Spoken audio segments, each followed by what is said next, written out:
Today we will start from crystallization. How can we obtain pure copper sulphate from an impure sample. अब अभी तक हमने जितने भी प्रोसेसेस करे थे उसमें हमने सेपरेशन करी थी, बहुत सारे कंपोनेंट्स दिए हुए थे मिक्सचर के और उसमें से हमने अलग अलग कंपोनेंट सेपरेट आउट करे थे। लेकिन इस प्रोसेस में क्या करेंगे, हम फ्रैक्शन इम्प्योर सैंपल में से एक प्योर कॉपर सल्फेट का सोल्यूशन एब्स्ट्रैक्ट करेंगे। तो इसके लिए मैंने क्या किया, फर्स्ट स्टेप इज़ फिल्टरेशन आपको पता ही है, मतलब आपने क्या किया, कॉपर सल्फेट का एक सोल्यूशन लिया। कॉपर सल्फेट का सोल्यूशन कैसे बनाया, इम्प्योर कॉपर सल्फेट जो है, इम्प्योर कॉपर सल्फेट मैं आपको दिखाती हूँ कैसा दिखता है। इस तरह कुछ दिखता है इम्प्योर कॉपर सल्फेट सोल्यूशन, मतलब इम्प्योर कॉपर सल्फेट। तो उसको आपने लिया एक कंटेनर में और इसके अंदर वाटर ऐड किया और एक सोल्यूशन बनाया, right. So after that solution is made, तो आप उसके आगे क्या करेंगे, उस सोल्यूशन को इस तरह apparatus में अरेंज करेंगे। मतलब एक ट्राइपॉड स्टैंड लगाएंगे, उसके साथ बर्नर अटैच्ड है, उसके ऊपर एक वाटर बाथ लगा हुआ है जिसमें पानी है। तो पानी गर्म हो रहा है और इस वेपर्स की वजह से चाइना डिश में जो कॉपर सल्फेट, कौन सा कॉपर सल्फेट है, ये इम्प्योर सैंपल कॉपर सल्फेट का। तो ये जो इम्प्योर सैंपल है यहाँ पे हमने इवापोरेट करने के लिए रख दिया, राइट। इसके जो वेपर्स हैं वो बॉयल हो रहे हैं, जिसकी वजह से जो हमारा कॉपर सल्फेट है वो भी साथ साथ बॉयल होना स्टार्ट हो जाता है और एक सैचुरेटेड सोल्यूशन बना लेता है।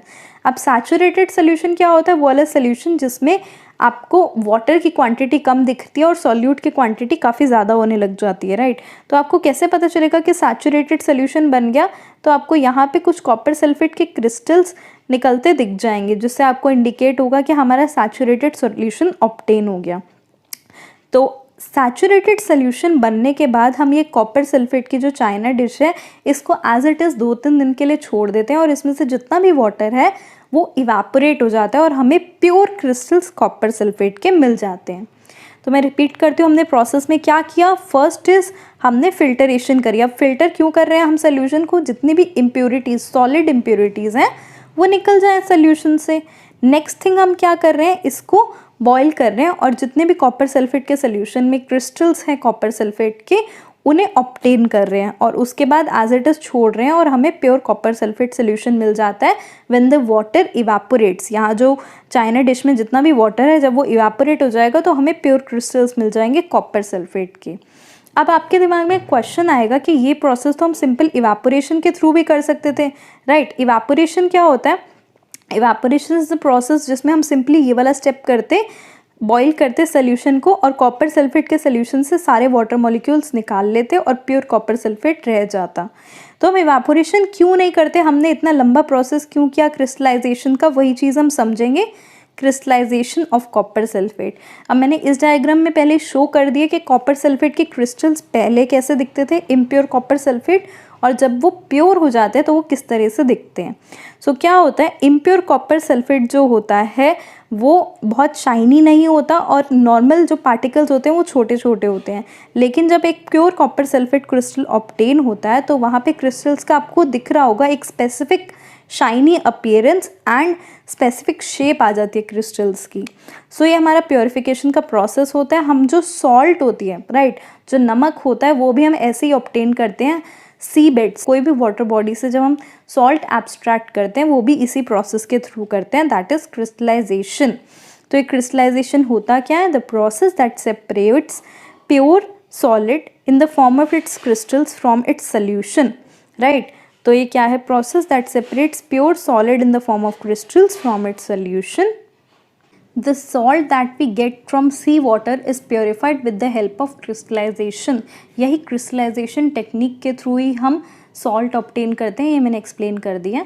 नेक्स्ट क्वेश्चन आता है, this is an important question from exam point of view कि क्रिस्टलाइजेशन टेक्निक बेटर कैसे है in comparison to simple evaporation. तो क्या होता है, कुछ सॉलिड्स होते हैं वो डिकम्पोज हो जाते हैं या फिर चार्ड हो जाते हैं। चार्ड का मतलब हो गया कि जैसे शुगर सोल्यूशन है, शुगर सोल्यूशन में से अगर आपको शुगर को एब्स्ट्रैक्ट करना है, शुगर को निकालना है, तो क्या होता है, शुगर सोल्यूशन आप बॉईल करना स्टार्ट करते हैं तो एक ब्लैकिश सी लेयर फॉर्म हो जाती है, एक ब्लैकिश मास फॉर्म हो जाता है शुगर का, that is called charring of sugar, right. तो अब क्या होता है, कुछ सॉलिड्स डिकम्पोज हो जाते हैं मतलब ख़राब हो जाते हैं, और कुछ चार्ड हो जाते हैं, एक ब्लैक सी लेयर डिपॉजिट हो जाती है ऑन हीटिंग। इसलिए हम डायरेक्ट हीट नहीं कर सकते, राइट। हमें क्रिस्टलाइजेशन टेक्निक फॉलो करनी है। आपको दिख रहा होगा ये वाले डायग्राम में, मैं वापस दिखाती हूँ। यहाँ पे हमने डायरेक्ट हीट नहीं की है, राइट। हमने एक बीकर के थ्रू, बीकर का जो बॉइलिंग वाटर है उसके थ्रू हीट किया है। द रीज़न इज़, अगर डायरेक्ट हम ये चाइना डिश यहाँ ट्राइपॉड स्टैंड पे लगा देते तो क्या होता, ये जो क्रिस्टल्स यहाँ प्रेजेंट है वो डिकम्पोज हो जाते या फिर ख़राब हो जाते, किसी तरह कंटामिनेट हो जाता हमारा solution, right. So the first thing is some solids decompose and some like sugar get charred on heating. इसलिए हम उसे डायरेक्ट हीट नहीं करते, क्रिस्टलाइजेशन प्रोसेस का यूज़ करते हैं। सम impurities may remain dissolved in the solution even after filtration. Filtration के बाद भी कुछ ऐसी impurities होती हैं जो सोल्यूशन में रह जाती हैं। On evaporation these contaminate the solid. Right तो ये क्या करते हैं, अगर हम सिंपल इवेपोरेशन करेंगे तो ये इम्प्योरिटीज़ भी साथ साथ रह जाएंगी और वो सोल्यूशन ख़राब करेंगी। लेकिन अगर हम क्रिस्टलाइजेशन प्रोसेस करते हैं तो क्या होता है, ये वाली इम्प्योरिटीज़ जल्दी निकल जाती हैं हमारे सोल्यूशन से और हमें प्योर क्रिस्टल्स ऑब्टेन होते हैं, राइट। सो नेक्स्ट देखते हैं हम applications of crystallisation. First is purification of salt from sea water.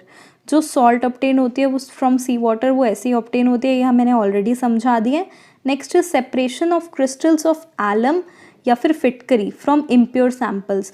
ये मैंने डायग्राम शो किया है, फिटकरी के क्रिस्टल्स कैसे दिखते हैं। आपने घर पे भी देखा होगा, कभी कभार जब ब्लेड से कट आ जाते हैं तो फिटकरी का यूज़ होता है उस ब्लीडिंग को स्टॉप करने के लिए। वाइट कलर के क्रिस्टल्स होते हैं फिटकरी के, इंग्लिश में एलम बोलते हैं। तो इन क्रिस्टल्स को जब आप ऑब्टेन करते हैं तो एक इम्प्योर सैम्पल से प्योर क्रिस्टल्स ऐसे ही ऑब्टेन होते हैं through the process of crystallisation. Next is use to purify drugs that have been synthesised in laboratories. तो एक्चुअल में क्या होता है, कभी कभार अब साइंटिस्ट नए ड्रग्स डेवलप कर रहे हैं या फिर आप कोई भी नई चीज़, नया कोई ऑर्गेनिक कंपाउंड डेवलप कर रहे हैं तो उसमें कई बार इम्प्योरिटीज़ रह जाती हैं।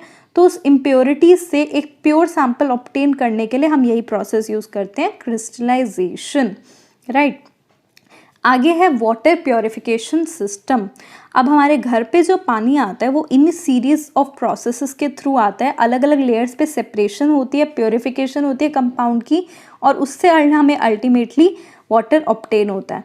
तो वो मैंने एक्सप्लेन किया हुआ, इनिशियली क्या होता है, एक वाटर रिजर्वॉयर मतलब वाटर का सोर्स, पानी का सोर्स जहाँ से पानी निकल के आता है, वो वाटर रिजर्वॉयर से पाइप्स के थ्रू फर्स्ट सेडिमेंटेशन टैंक में वाटर कलेक्ट हुआ। अब ये जो सेडिमेंटेशन टैंक है ये आपको दिख छोटा रहा होगा, लेकिन एक्चुअल में बहुत लार्ज टैंक्स होते हैं जिसमें वाटर कलेक्ट होता है। तो यहाँ पे क्या होता है, this allows solid particles to settle down. ये सेडिमेंटेशन टैंक में क्या होता है, जितने भी सॉलिड इम्प्योरिटीज़ हैं जैसे पत्थर, कंकड़ या फिर कोई ऐसी बड़ी इम्प्योरिटीज़ जो वाटर में प्रेजेंट है वो इसी के थ्रू सेपरेट आउट होती हैं in the sedimentation tank. Next the water goes through another pipe and reaches the loading tank. अब लोडिंग टैंक में क्या होता है, कुछ सस्पेंडेड पार्टिकल्स जो टैंक में ऑलरेडी प्रेजेंट है। सस्पेंडेड पार्टिकल्स मतलब लेट्स सपोज यहाँ वाटर है और बीच में कुछ ऐसी इम्प्योरिटीज़, मैं शो कर रही हूँ यहाँ पिंक डॉट से, ऐसे कुछ इम्प्योरिटीज़ प्रेजेंट है जो नीचे नहीं सेटल डाउन हुई, वाटर में ही ऊपर ऊपर प्रेजेंट है। तो इन इम्प्योरिटीज़ को वाटर से क्लियर करने के लिए यहाँ लोडिंग टैंक का यूज़ होता है। लोडिंग टैंक में ये सारी इम्प्योरिटीज़ निकाल के हम जो नेक्स्ट वाटर थोड़ा सा प्योरीफाई हुआ है इसे नेक्स्ट टैंक में डालते हैं, that is the filtration tank. यहाँ मेजर फिल्टरेशन होती है, मेजर प्योरीफिकेशन होती है कंपाउंड की। तो एक्चुअल में क्या होता है, फिल्टरेशन या फिर फिल्टर पेपर का क्या यूज़ होता है आपको पता ही है।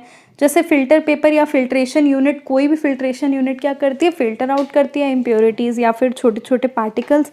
इसमें भी यही होता है, वाटर में जो इम्प्योरिटीज़ छोटे साइज़ के, छोटा पार्टिकल साइज़ जिनका है, जैसे ग्रेवल, सैंड या फिर और कोई इम्प्योरिटीज़ जिनका पार्टिकल साइज़ बहुत छोटा है और वो लोडिंग टैंक और सेडिमेंटेशन टैंक में सेपरेट आउट नहीं हुई, वो यहाँ पे सेटल डाउन हो जाती है और फिल्टर हो जाती हैं, और हमारा जो प्योर वाटर, जो यहाँ से प्योर वाटर ऑब्टेन हुआ, वो आगे पाइप के थ्रू क्लोरिनेशन के लिए जाता है। अब क्लोरिनेशन आपने पहले भी पढ़ा होगा, क्लोरिनेशन क्या करता है, या फिर क्लोरीन टैबलेट्स जब हम वाटर में डालते हैं so it kills the bacteria. ये बैक्टीरिया या फिर जर्म्स को किल करता है वाटर में से, राइट। सो क्लोरीनेशन के लिए हमारा वाटर जाता है और क्लोरीनेशन के बाद वाटर हमें इस एंड पे ऑब्टेन होता है, दैट इज़ जो हमारे टैप वाटर होता है जो हम डेली पर्पस के लिए यूज़ करते हैं, वो इस सारे सीरीज़ ऑफ स्टेप्स के थ्रू पहुंचता है हमारे तक। एंड ये वाटर अभी भी इतना प्योर नहीं होता that it can be made fit for consumption, right. तो ये वाटर आगे भी आप घर के भी डोमेस्टिक पर्पस के लिए जब वाटर यूज़ करते हैं, तो अगर वाटर आपको कभी कभार पानी कभी कभार खारा लगता है, सॉल्टी लगता है, तो आप इस स्टेज पे भी आगे क्लोरीन टैबलेट्स या फिर आरओ प्योरीफिकेशन सिस्टम या फिर दूसरी टेक्निक्स का यूज़ करते हैं वाटर को फर्दर प्योरीफाई करने के लिए। सो ये मैंने एक्सप्लेन कर दिया कि वाटर हमारा कैसे पहुंचता है हमारे पाइपलाइंस तक और क्या क्या स्टेप्स होते हैं इसमें। So this is it for today, I will end my video here. आगे हम नेक्स्ट वीडियो में कवर करेंगे, कुछ इंपॉर्टेंट डिस्कशंस होंगी about physical and chemical changes. So this is it, thank you so much, have a nice day, take care.